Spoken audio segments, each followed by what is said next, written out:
So now we're going to crank up our oven to 425. We had it on 350 for the biscuit casserole. Now we're going to crank it up to 425 and we're going to make some pizza. So we're going to do a barbecue chicken pizza.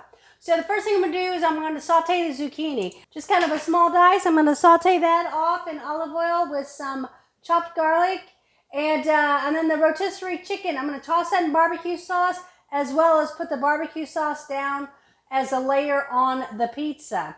I've got a mozzarella provolone cheese mix for the top. That's going to go well with both the pizza and the French dip since we're going to be using the same cheese on that. So it's a shredded mozzarella provolone blend. And then I've got some scallions here. I've reserved some of the scallions for nacho night and I'm going to cut some of them up. I'm going to put those on the top of the pizza when it comes out of the oven.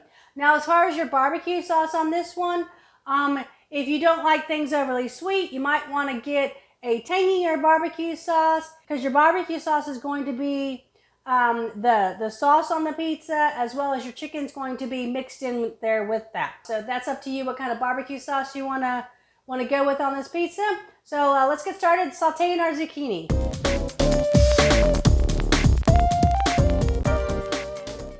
So I've got the zucchini sauteed off, so now I'm just going to assemble pizza. There's only 3 of us, and my 4-year-old, she really doesn't eat a whole lot, so one pizza will do us with just some salad or some raw vegetables on the side. You can make this decision too on your own if you want to do 1 or 2 pizzas.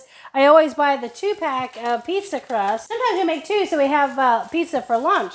But if you only want to make 1 pizza, the nice thing about this is that it has a bag in here to put your second crust in. So you can put the crust in the bag, pop it back in,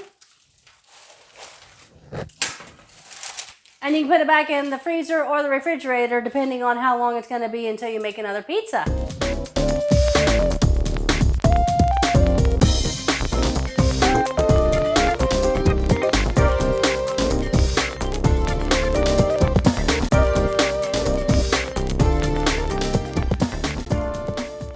So our pizza's in the oven baking. While that's baking, I'm just going to cut up some raw vegetables just to kind of serve on the side with the pizza.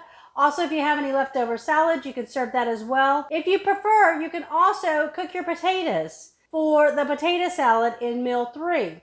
That way, when you get to the French dip and the potato salad, your potatoes are already cooked on that night, and all you have to do is actually prepare the salad.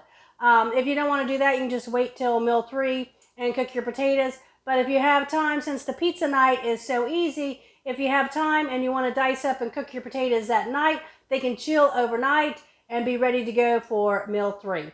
So I'm going to just get some skin on potatoes diced and boiling. So our barbecue chicken pizza just came out of the oven. That looks awesome with the garlic sauteed zucchini on it. We got our raw vegetables there on the side. I'm going to toss a few fresh chopped scallions on there and we are ready to go. Dinner time. Bin 18, Haute Moms Dinner Club.